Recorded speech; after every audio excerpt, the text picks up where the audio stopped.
Jóvenes por el Clima. Ahí estamos, seguimos Jóvenes por el Clima, ¿en qué mundo nos dejaron? Les trajimos una entrevista muy especial hoy.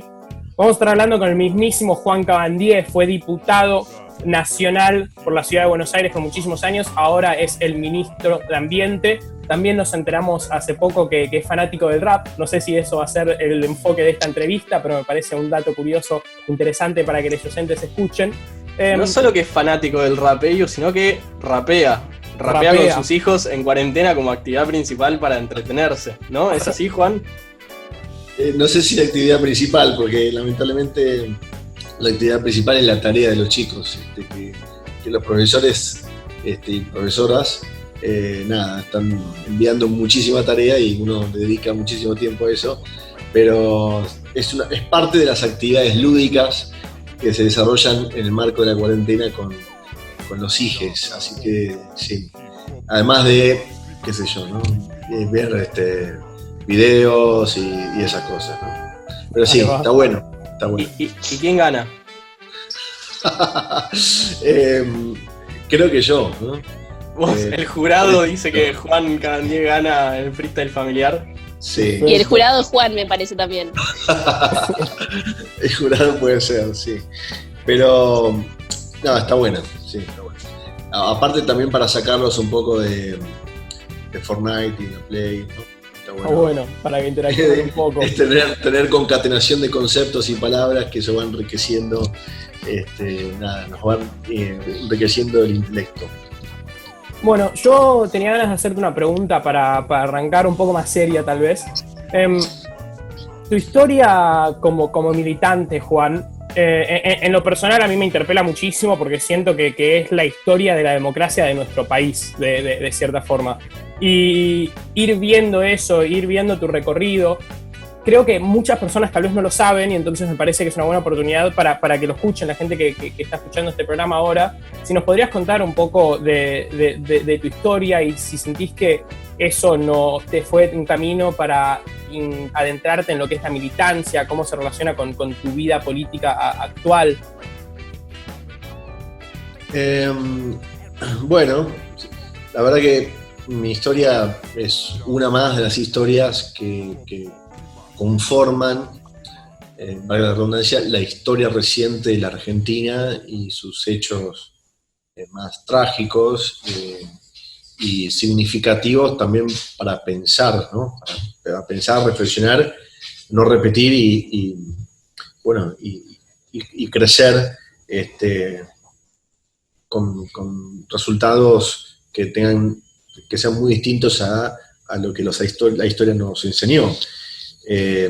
Hice toda esa introducción que ni yo la entendí, pero digo, lo que quise decir es que la dictadura marcó una parte importante y que mi historia está en ese marco, porque bueno, mis papás eran militantes de esa década, de la década del 70, y desaparecieron, eran muy jóvenes, y entonces mi mamá estaba embarazada de mí, y ella estuvo en un centro clandestino que fue muy icónico, emblemático, terrorífico al mismo tiempo, que fue la ex-ESMA, y entonces a mí me tocó nacer ahí, en la ex-ESMA, mi papá estuvo en otros centros clandestinos, hasta que desaparecen, y bueno,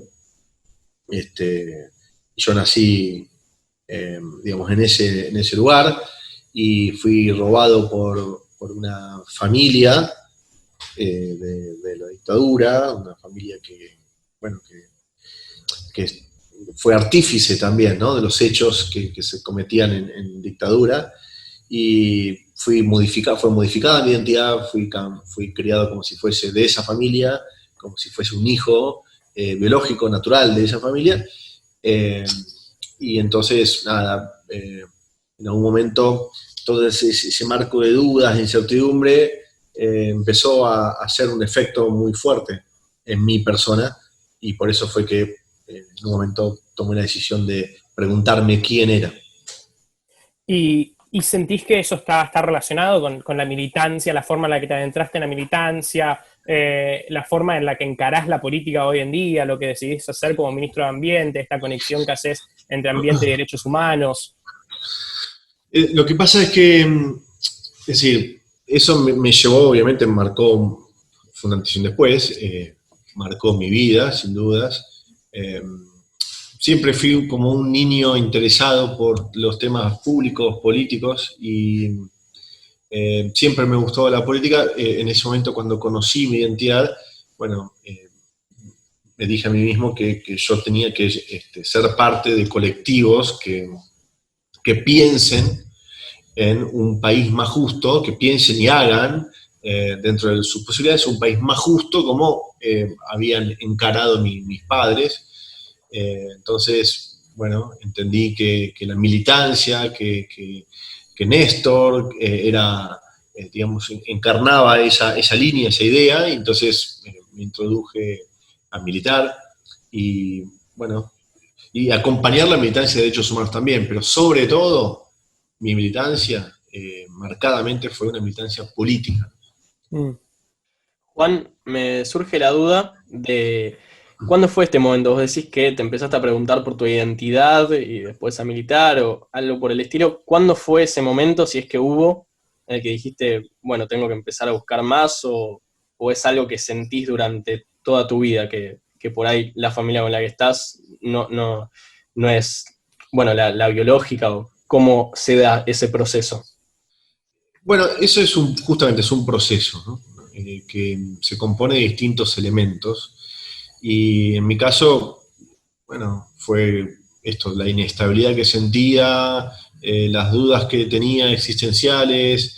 En algún momento me pregunté por algunos objetos que estaban en la casa esa donde yo estaba apropiado, por ejemplo, objetos del nazismo, objetos, libros que hablaban acerca de los asesinatos en dictadura, libros que contestan al nunca más. También estaba el nunca más en esa casa, digamos, y ese nunca más a mis 15 años fue como algo que me produjo, creo que alguna vez lo conté, no, me parece que nunca lo contesto, pero me produjo algo tremendo, ¿no? Leer el nunca más a los 15 años. Estaba en la biblioteca de la casa donde yo estaba, vivía.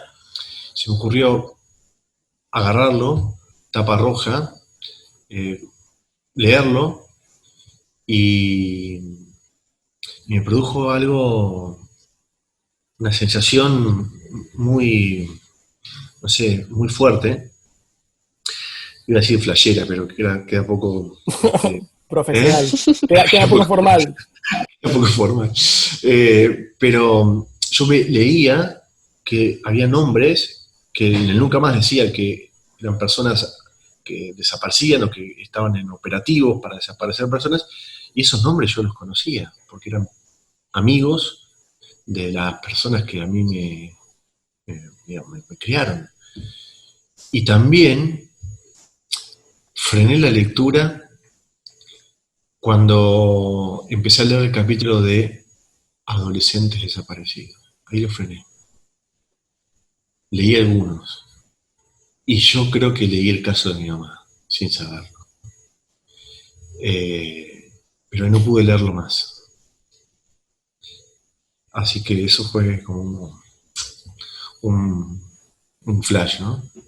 Muy fuerte. Sí. Yo tengo una pregunta más. También, dijiste que, o sea, te referís a, bueno, la familia con la que estuviste como tus criadores o la familia que te robó, dijiste al principio. Apropiadores o los que me robaron. Apropiadores.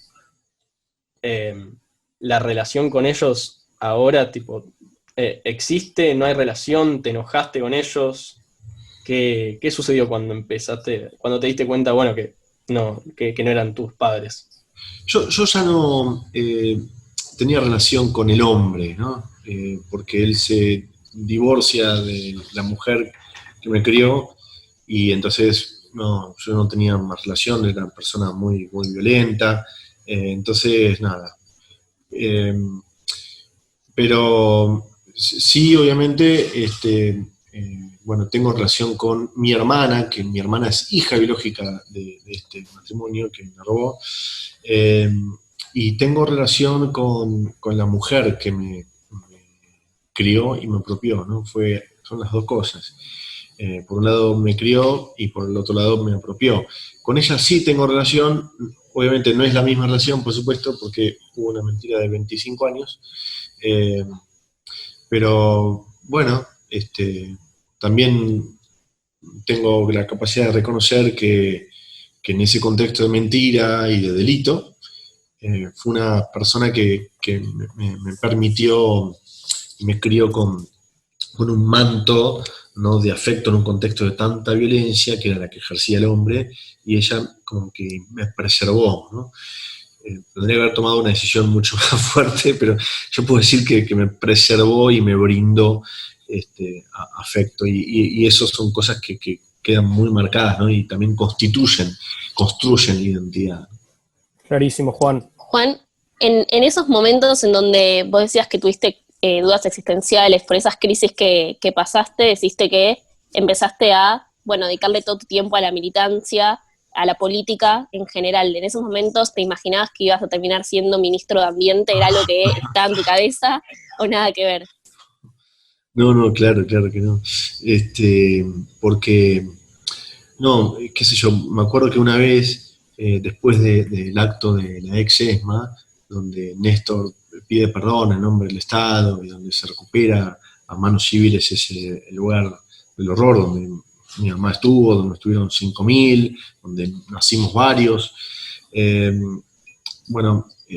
La cruzo a Alicia Kirchner, la hermana de Néstor, que es gobernadora de Santa Cruz, y le digo, bueno, sigue adelante con las políticas sociales, ¿no?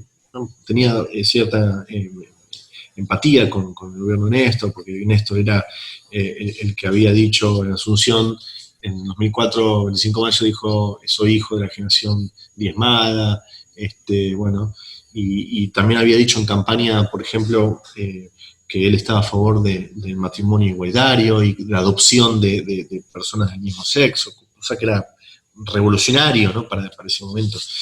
Y entonces yo tenía empatía con el gobierno de Néstor, y le dije eso a Alicia Kirchner. Alicia me llamó como a los 20 días, 25 días, y me citó a Desarrollo Social. Tuvimos una charla de 2 horas más o menos, y yo le dije, bueno, yo quiero colaborar desde donde trabajo. Yo trabajaba en una empresa de informática, quiero colaborar porque la verdad que me gusta. Bueno, pero ¿por qué no trabajás conmigo?, me dijo Alicia. Yo dije, bueno, pero tengo que renunciar, no sé qué, yo soy joven, gano bien, pero bueno, no, acá mira, vas a ganar tanto, era menos, no importa. Dije, bueno, está bien, digo, porque además al mismo tiempo yo sentía como que la vida no se la podía llevar un trabajo con el único objetivo de tener un ingreso para vivir. Yo pensaba que la vida era mucho más que eso, ¿no? Poder transformar, poder pensar en el otro, poder, la militancia, la política, ¿no?, las transformaciones del Estado. Así que tomé esa decisión y empecé a trabajar con Alicia. Y yo pretendía ser el subsecretario, ¿no?, qué sé yo, estar ahí acompañarla. No tenía muchos de esos. En un momento ella me dijo, yo creo que vas a esa juventud. Dije, no, juventud no, a mí me gusta más la tarea de infancia, porque yo soy maestro de escuela y estudiaba psicología, entonces siempre me gustó, digamos, los niños, por eso juego con mis niños, hacemos freestyle. Me gusta. Ahora entendemos todo. Lo disfruto, claro. Así que, ¿cómo se llama? Ella me dijo eso, y después me acuerdo que Néstor un día me llamó en el 2007, y me dijo, bueno, ¿cómo estás? Bien. Digo, quiero que seas legislador porteño.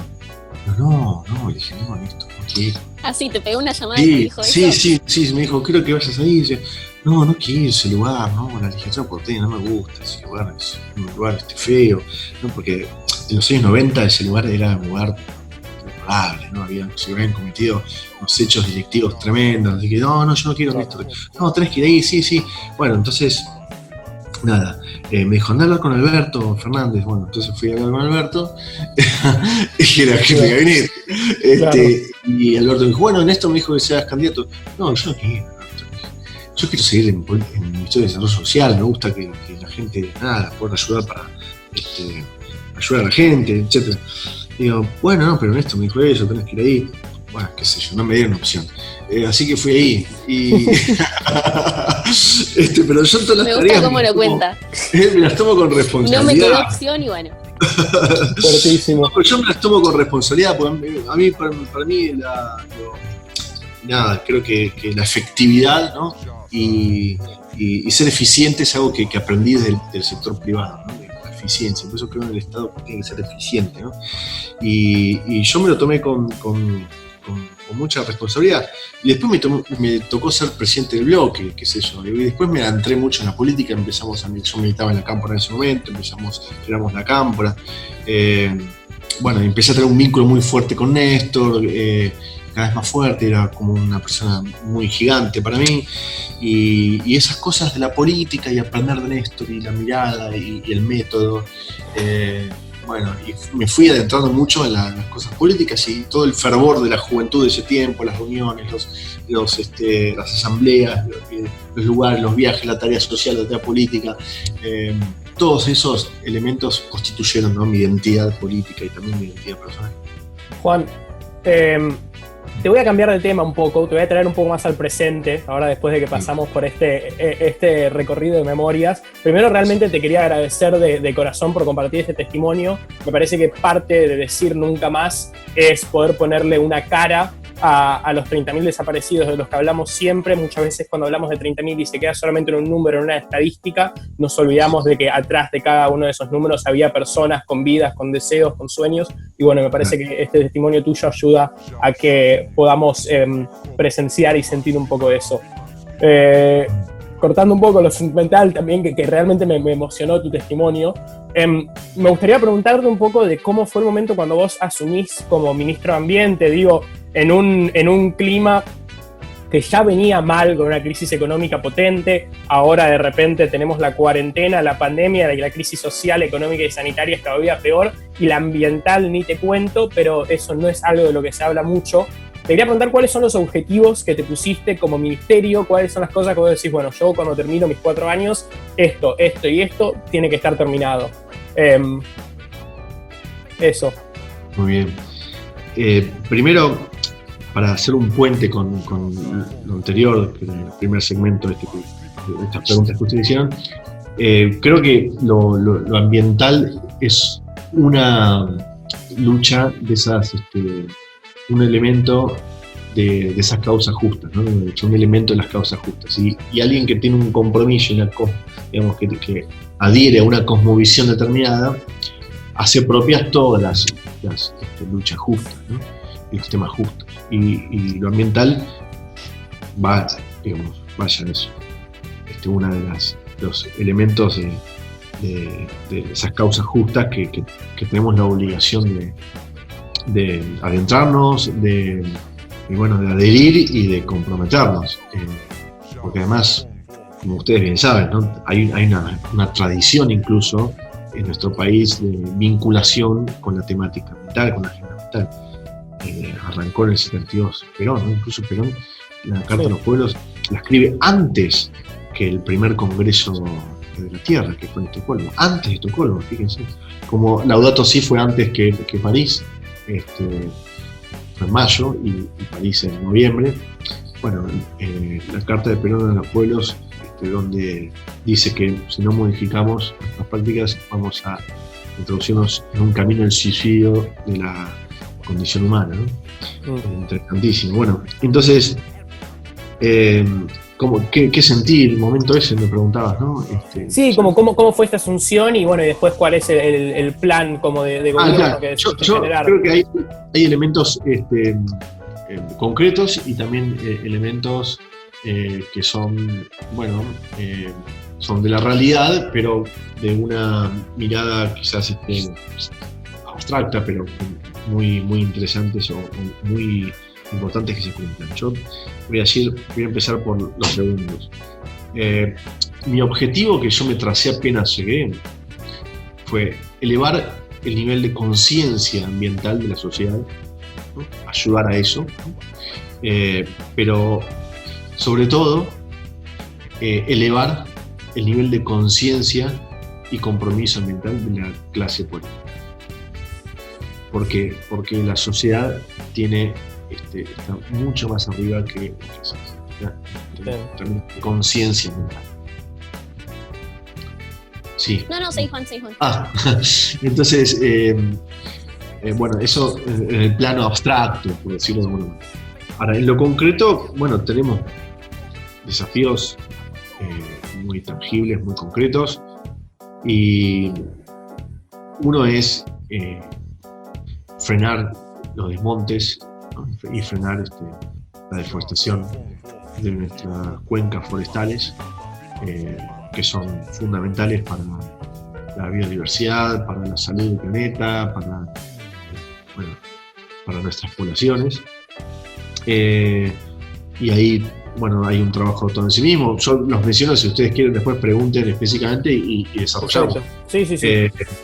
Pero el otro, claramente tiene que ver con los métodos productivos, ¿no?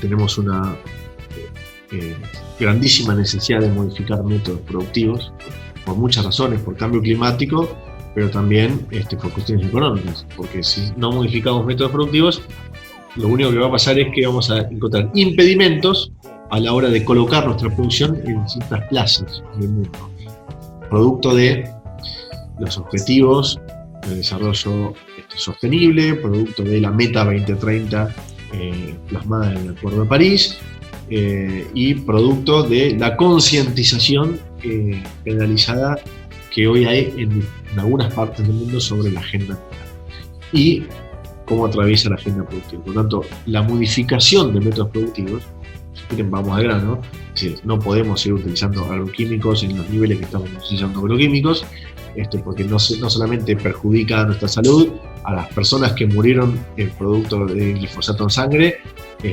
a las malformaciones que hay producto del glifosato, las enfermedades que acarrea el glifosato en sangre en los humanos, pero también, y obviamente, por una razón comercial. El productor, si no modifica ese método, va a tener barreras arancelarias, va a tener cierre de fronteras comerciales y va a tener perjuicios, porque no solamente va a tener perjuicios el productor agropecuario, se va a ver perjudicado nuestro país porque van a ingresar menos divisas para poder utilizar nuestra economía. Entonces, clarísimo. Eso es un punto. Tengo más, pero si quieren... Sí, capaz antes de profundizar en cada uno de los temas, quería repasar algo que dijiste recién, que uno de tus objetivos como ministro de Ambiente era generar conciencia tanto en la sociedad como en la clase política. En los últimos meses, a partir un poco de la pandemia, Alberto Fernández estuvo nombrando en varias entrevistas sobre todo esto de la transición energética, porque decía que a partir de todo lo de la pandemia, la discusión del cambio climático, antes se decía, bueno, no hay que transicionar porque cae el PBI alrededor de un 4% y con todo esto de la pandemia cayó más de un 10%. Entonces, bueno, estas cosas hay que repensarlas de nuevo. Vos hablás con Alberto de estos temas, ¿cuál es la conversación? ¿Pensás que esto es un tema que solo le importa al Ministerio de Ambiente o que cada vez se va ampliando más? Cada vez se va ampliando más. Hablo con Alberto de estos temas. Él está cada vez más interesado en estos temas. Él habla con sus pares en otros países, por ejemplo con Macron, con Merkel. Los temas son el cambio climático. Él conoce, digamos, la existencia del gabinete de cambio climático, obviamente que la conoce, sabe que venimos avanzando en ese sentido. Bueno, estamos hoy atravesados por una situación muy conocida, COVID-19, pero no obstante, digamos, la planificación para los próximos meses va a estar atravesada por elementos vinculados a la agenda ambiental, porque es el único camino, si no hay plan B, pero al mismo tiempo también tenemos que reflexionar, ¿no? Yo creo que es un buen momento para reflexionar sobre el cambio climático, sobre post-pandemia, sobre métodos productivos y sobre economía, ¿no? Y ahí déjenme decirles una cosa, porque también es menester que lo tengamos en cuenta. Es decir, Europa y otras partes del mundo tuvieron una continuidad de 200 años de contaminación, deforestación, degradación ambiental, muy nítida y lamentablemente muy perjudicial para él. Ahora, también Europa es el que hoy nos dice, ustedes, países en desarrollo, modifiquen la matriz energética. Ahora, también esos países de Europa son los que tienen sillones en los organismos de crédito internacional. Que esos organismos de crédito internacional nos endeudaron conociendo la imposibilidad de devolver esa deuda. Es decir, la deuda que se contrajo de 100.000 millones de dólares la gestión pasada es una deuda insostenible. Y el Fondo Monetario lo sabe. Y lo supo desde el primer día. Y ahora nos dice a nosotros que no tenemos que contaminar. Entonces, ¿cómo vamos a hacer para conseguir dólares para pagar los vencimientos de deuda de ese fondo contra el Fondo Monetario Internacional? Entonces, es un tema en discusión. Porque lo más lógico sería sentarnos ante el fondo y decirle, señores, tienen que condonarnos un enorme porcentaje de la deuda, porque ustedes son parte también de que nosotros tengamos esa deuda, y nosotros ¿cómo hacemos para conseguir los dólares para pagarla sin contaminar? Claro. Entonces, la mejor manera de que nosotros no contaminemos es que nos condonen esa deuda. Entonces, si nos condonan esa deuda, nosotros podemos agarrar un plan y decir, bueno, tenemos tal plan para modificar nuestra matriz energética, vamos a energías renovables, etc. Nosotros no nos olvidemos, somos acreedores ambientales. Y Juan, Sí. Entonces tus objetivos durante la gestión están condicionados completamente por la deuda externa. O sea, porque vos tenés ciertos objetivos, pero si llegamos a seguir teniendo esa deuda externa, ¿qué pasa con Argentina y la transición energética, o Argentina y la conservación de bosques, o Argentina y los humedales, o cualquiera de las aristas ambientales? Correcto. Bien, mira, la agenda del cambio climático es nuestra agenda y es mi agenda. Ahora, también tenemos que reflexionar sobre cambio climático y deuda, un cambio climático y economía, justamente porque la transición justa, la transición ecológica nos lleva a poner a las personas en el centro. Y también hay que romper algunos latiguillos que se utilizan para no comprometerse con las cuestiones de fondos ambientales, como por ejemplo que te dice, pero yo tengo que cuidar a la gente, porque ¿cómo no voy a dejar que deforesten mi cuenca forestal? Porque tengo que preocuparme de la gente. A ver, todo bien, pero el modelo sojero no cuida a la gente, la expulsa a esa gente. Entonces, no es la soja la que va a incluir socialmente a los habitantes que viven alrededor de la cuenca forestal. No hay plan B con las cuencas forestales, hay que impedir la deforestación en Argentina. Tenemos más de 10.000 hectáreas, deforestadas en estos 3 meses del COVID-19. Entonces, tenemos que ser muy creativos y explorar muchos caminos para sostener a nuestra población, sostener robustez económica y al mismo tiempo generar condiciones sostenibles de productividad. Juan, exactamente con el tema bosques, que justo le hablaste también, Alberto, en su asunción, y muchas veces dice, bueno, como país en vía de desarrollo latinoamericano, tenemos que cuidar los bosques. Tal vez la transición energética, como decís, es algo que en principio le corresponde a países que ya están cagados en guita. Nosotras conservemos la biodiversidad. Y como dijiste, y también según informes de Greenpeace, se está deforestando un montón, y más todavía si comparamos este periodo del año con el mismo periodo del año pasado, se deforestaron todavía más hectáreas. ¿Estás en comunicación con los empresarios que hacen esto? ¿Se está hablando con las provincias de Salta, Chaco, Formosa, Santiago del Estero, que es donde se produce la mayor deforestación, para poder parar esto? ¿Qué cosas concretas se están haciendo para que no se deforeste más? Y perdón, le agrego una partecita a la pregunta. Si entre estas cosas concretas están considerando también un cambio en la ley de bosques para, por ejemplo, volver penales, volver con que sean punibles penalmente, los delitos, no solamente una multa económica, sino con cárcel, y también tal vez cambiar la forma en la que se zonifica. Actualmente hay mucho verde que permite la deforestación, tal vez pensar cambiar todo lo verde o amarillo, o bueno, eso nada más. Correcto. Bueno, muy bien la pregunta, muy bien. Y para todos estos cambios se necesita mucho de ustedes, porque ustedes son los que tienen que empujar, ¿no?, para que se produzcan estos cambios. Nosotros tenemos que hacer sinergia, ¿no?, para lograr los cambios ambientales. Como dije en otra oportunidad, ¿no?, la agenda ambiental no tiene bandera política, pero sí tiene ideología. Porque la ideología de degradar el ambiente y extremar las ganancias a cualquier costo es en sí mismo una ideología a la cual obviamente estamos en contra. Pero eso no implica que tengamos que juntarnos y construir sinergia con todos los que pensamos que lo ambiental es fundamental. Ahora, también es cierto que hay que discutir el doble discurso, porque vos tenés vos genérico, alguien puede tener puede tener compromiso con la agenda ambiental y después tiene posiciones políticas o elecciones con sectores que piensan que el único camino es degradar y ganar a cualquier precio y a cualquier costo. Volvamos al tema costo, volvamos al tema bosques.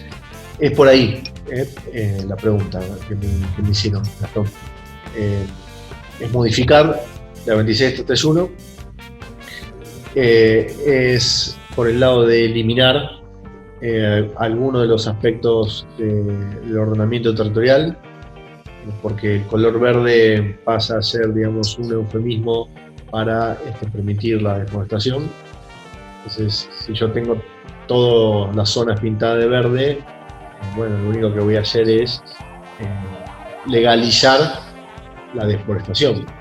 Entonces, yo al mismo tiempo tengo que entender que la actividad productiva de la madera es necesaria, pero tiene que ser planificada a conciencia y legal, es decir, contemplando la MBGI, la ganadería integrada con bosques nativos, sin necesidad de deforestar y desmontar. Que si el chacarero, el ganadero o el sector agropecuario tiene hectáreas en zona de bosque nativo, bueno, puede hacer un raleo, pero no hace falta que desmonte todo porque puede integrar ganadería con bosque nativo. Ahora, si quiere hacer regulaciones, estas si quiere hacer soja, va a desmontar y todo arrasado. Digamos, fíjense que hay 3 millones de hectáreas en un periodo 2008-2018, hay 3 millones de hectáreas deforestadas. La mitad de esas 3 millones de hectáreas se utilizaron un periodo de tiempo corto, año y medio, y después se dejaron de ver. O sea, se arrasó, se utilizó, se buscó utilidades y ganancias de utilidad y, digamos, y rentabilidad, y después se abandonó. Entonces, hay que modificar esa ley y poniendo en el estándar de delito penal a la deforestación, sin dudas. Esos son ¿Tiene fecha eso? los elementos principales. Tenemos muchísimo consenso, ¿no? Te diría que estamos cerca, nos faltan algunos, ¿no? Somos 24, no quiero felicitar mucho para que la estrategia después no se pierda, ¿no? Pero me puedo imaginar que... Estamos en 20, te digo. Nos podemos imaginar cuáles son las 4 que están más... No importa. Es un trabajo que hay que ir haciendo, y hay que tomar mucho café. Eso siempre es una metáfora. Tenemos que tomar mucho café para ir buscando esos consensos. Sí. Pero podría ser que este año se regulara. Perdón, entonces podría ser que este año. Tener media sanción este año. Media sanción este año y. Sí, ojalá, si encontramos un consenso mayoritario, vamos y listo. Hagamos trámite rápido porque la verdad que lo amerita y que tengamos ley este año. Yo voy a intentar tener ley este año. Clarísimo, Juan. Sí. Juan, entonces recién decías esto de que para vos es necesario... Pero los necesito a ustedes, los necesitamos a ustedes. Empujen. Ahí vamos a estar, eso seguro. Conciliación y calle también, ahora no podemos, pero cuando podamos, lo sabemos. No solamente las redes son muy importantes, pero también calle, territorio. Hay que generar nodos. Hay que construir. En todo el país, con otras naciones, con otros grupos. Hay que construir masa crítica. Clarísimo. Juan, me interesa mucho también que hablemos más allá del tema de deforestación y la ley de bosques, esto que hablamos del tema penal. ¿Vos crees que es posible promover un capítulo específico ambiental que amplíe el código vigente penal? Claro. ¿Crees que es algo factible eso puntualmente, más allá del tema de deforestación? Sí.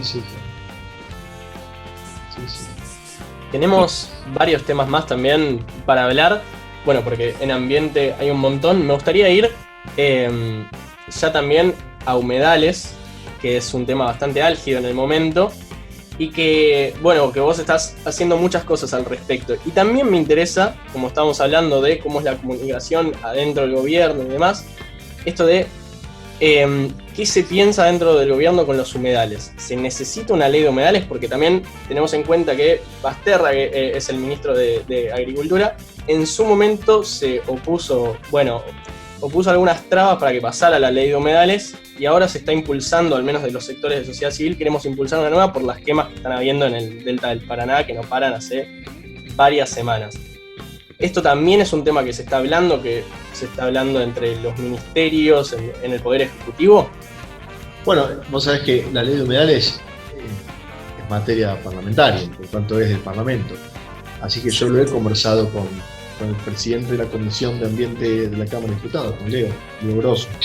Así que, y lo hice público también, lo escribí en Twitter hace unos días. Total. Que era necesario hacerlo. Hay distintas bibliotecas al respecto, ¿no? Algunos que dicen, bueno, que es inviable porque hay un porcentaje enorme del país que son humedales, y otra biblioteca dice, bueno, sí es viable, habría que hacer un buen inventario de humedales, eso puede llevar mucho tiempo. Está bien, si hay que arrancar, arranquemos ahora, aunque lleve mucho tiempo. No es la solución inmediata por el tema de Rosario, o San Nicolás, o San Pedro, o Granadero Baigorria, es decir, claro, la quema de Entre Ríos. La responsabilidad o la llave en la mano sobre el tema de los humedales hoy en el Delta del Paraná la tiene la justicia, la justicia federal con asiento en Victoria Entre Ríos. Ellos tienen la llave en la mano que puede frenar esto, poniendo presos a los inescrupulosos y irresponsables dueños o titulares de los usos precarios o tierras de las islas. Que hay que analizar la cuestión de fondo también, chicos y chicas. Es decir, no podemos nosotros escindir el análisis de lo que está pasando en el Delta del Paraná, porque de vuelta es el modelo sojero, ¿no? ¿Por qué? Porque la soja expulsó el ganado del continente con el único, con ese afán de lucro permanente o irracional o desmedido. Entonces el ganado se llevó a la isla, y la isla no, digamos, tiene otras condiciones, no está preparada para el ganado, no es para el ganado. Y perdón, respecto el ganado a las islas, y por eso se queman los pastizales para mejorar el forraje del ganado vacuno. Concuerdo plenamente, Juan. Y respecto a esto que decís del monocultivo de la soja y cómo esto fomenta la deforestación y los incendios, sí. ¿Tiene alguna opinión? ¿Hay alguna opinión formada desde el Ministerio de Ambiente respecto al convenio que se está pensando firmar con China para incrementar la producción a casi 100 millones de cerdos acá en Argentina? Porque eso claramente traería, aparte desde un punto de vista ético, que se puede discutir respecto al consumo animal, pero bueno, no es donde quiero poner el enfoque, sino que seguramente eso incrementaría la cantidad de monocultivo de soja que estamos produciendo en nuestro país para de repente alimentar. Creo que actualmente el número es alrededor de menos de 10 millones la cantidad de cerdos que se produce en el país, y está hablando de aumentar a 100. O sea, eso incrementaría drásticamente la cantidad de monocultivo de soja. ¿Hay una opinión desde el Ministerio respecto al tema? Es un tema tremendo, ¿no? Porque, es decir, muchas veces decimos, equivocadamente, y Alberto lo corrigió en los últimos tiempos, decimos, podemos alimentar a 400 millones de habitantes. Eso es mentira. El modelo de agronegocio de nuestro país hoy destina un porcentaje muy menor, o en menor cantidad de millones de personas que podemos alimentar. ¿Por qué? Porque lo que estamos haciendo es producir para ganado, no producir para animales. Entonces, no son para personas. Producir soja no es para alimentar. Entonces, ese modelo te lleva, no es el único cultivo obviamente que lleva glifosato o agroquímicos. Es decir, hoy en día la mayoría de los cultivos están atravesados por paquete tecnológico. Pero evidentemente eso es un modelo que tenemos que, sin duda que tenemos que, si no resiste ese modelo. Entonces,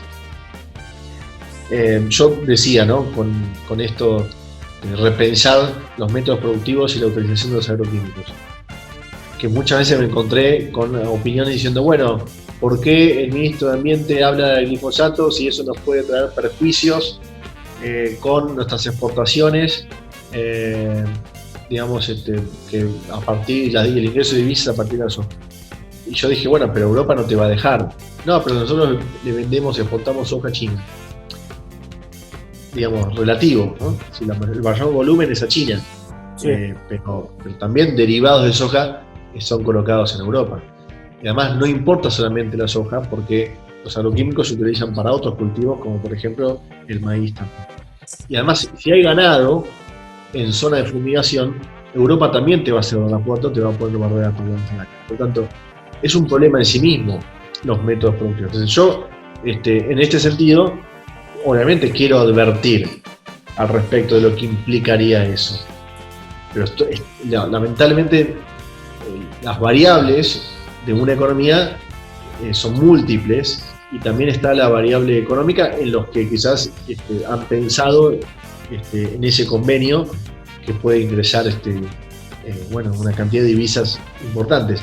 Al mismo tiempo, muchos dirán, pero el ganado porcino produce la mitad de gas metano que el vacuno y no utiliza la extensión territorial del vacuno. Es cierto, pero si vos, la reflexión que hiciste recién, si vos juntás ganado vacuno y ganado porcino y la alimentación de ese ganado, o sea soja, ahí tenés un combo que lo único que va a hacer es traernos perjuicio. Ahora,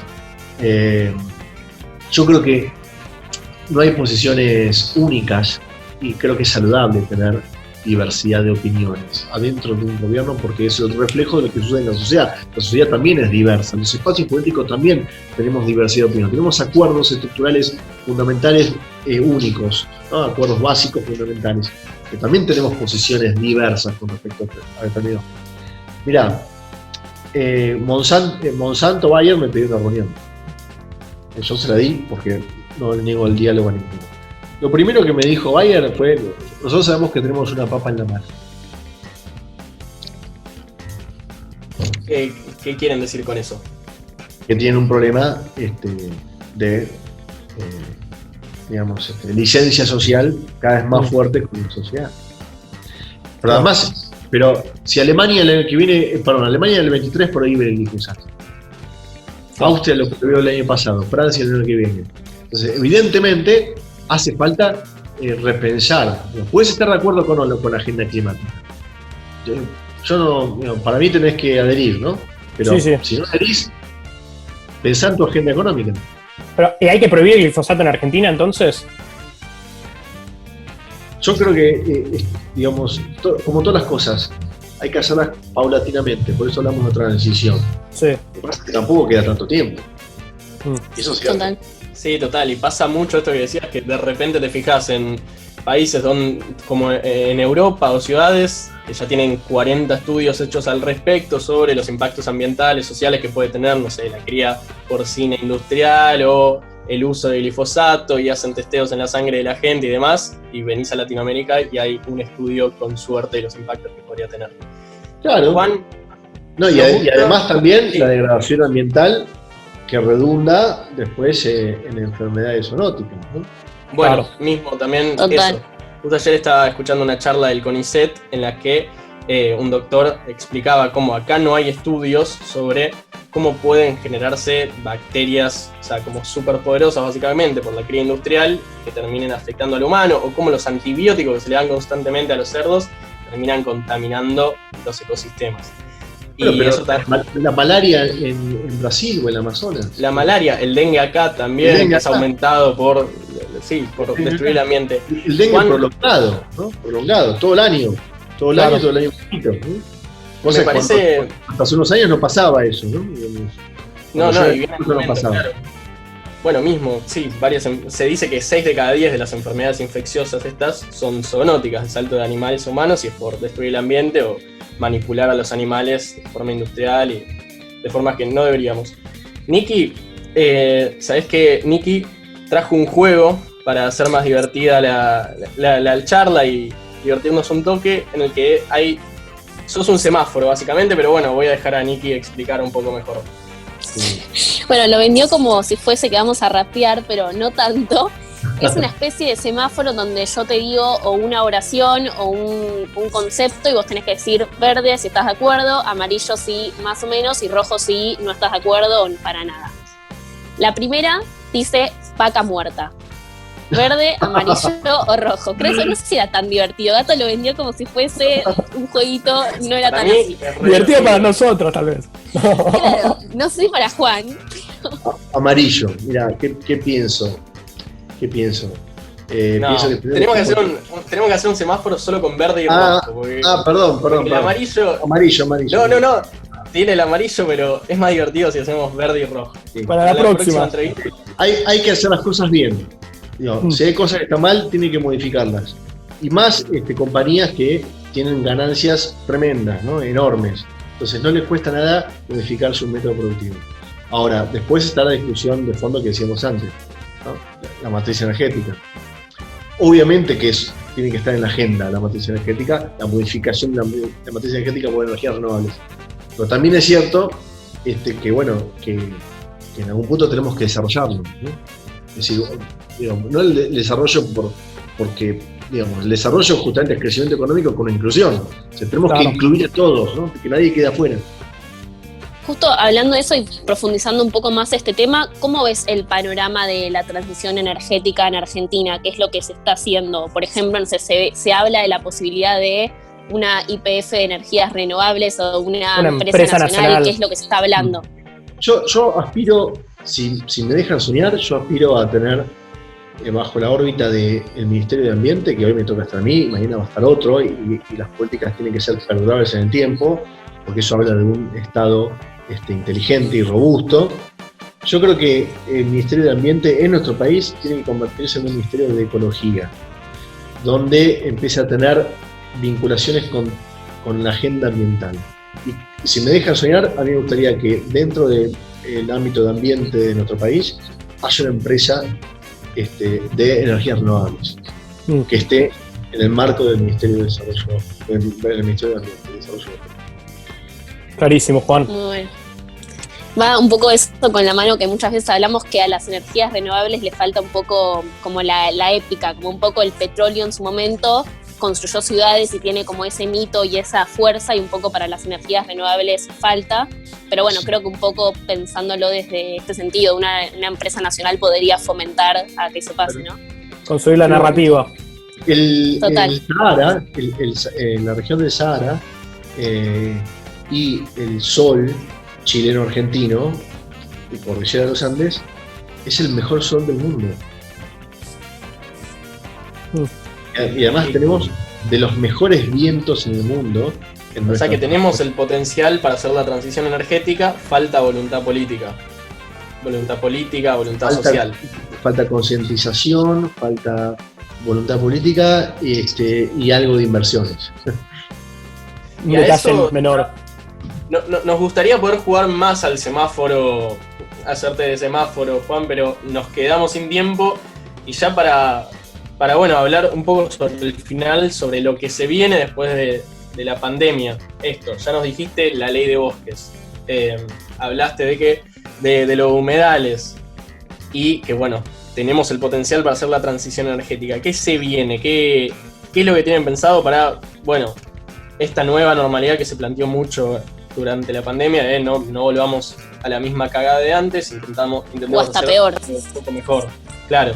Ambiente se va a dejar de lado, el gobierno va a ser como de vuelta lo mismo de vamos con lo económico, con lo social, y ambiente, chao, porque bueno, es para privilegiados hablar de ambiente, o ya hay cosas concretas que tienen pensado hacer más allá de la ley de bosques. Claro, para el post pandemia, en esto de volver a desarrollar nuestra economía, ¿cuál va a ser la perspectiva ambiental, no? Ambiente, en realidad, es decir, es parte de la solución, ¿no? No es un obstáculo de lo productivo, es parte de la solución. Pero esa cosmovisión tenemos que lograr entre todos introducirla para que se asimile en los que tenemos decisiones transitorias, ¿no? Que somos los que ocupamos lugares públicos, pero obviamente no solamente los lugares públicos, sino comprometer una agenda integral, social, económica a todas las partes, es decir, el sector productivo. Si el sector productivo no se involucra, va a ser más difícil, va a ser mucho más difícil. Es decir, entonces tenemos que debatir la ley de responsabilidad al productor, el principio REP, y dejar un poco de lado la responsabilidad social empresaria, ¿no? que me hace 2 arbolitos y me pide una plaza, ¿no? Tenemos que ir al concepto de responsabilidad extendida del productor, y que el que produce bienes